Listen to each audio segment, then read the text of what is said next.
Energy conservation. I think this is a really important distinction that I certainly didn't appreciate before I became Undersecretary. And there's a difference between energy efficiency around appliances and lighting, for example, and energy conservation.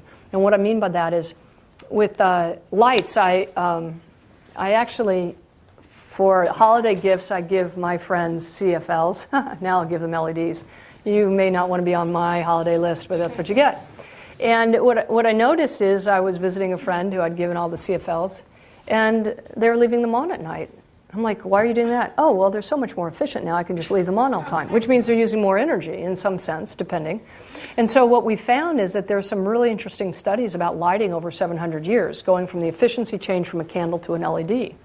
And the efficiency factor is, I'm trying to remember, it's thousands and thousands. But the energy use,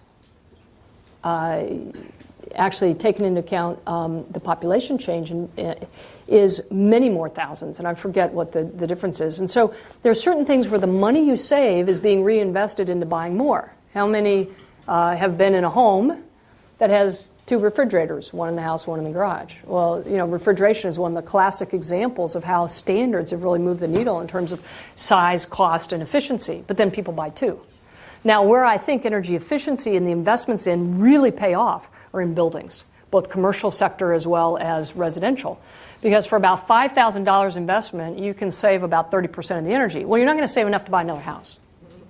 So those savings, with that money, you may reinvest in the economy, which is fine, or you may save it. And we spend about 10% of our GDP on energy, so you do get an impact there. So I think it's appreciating and understanding how energy efficiency and energy conservation trade off.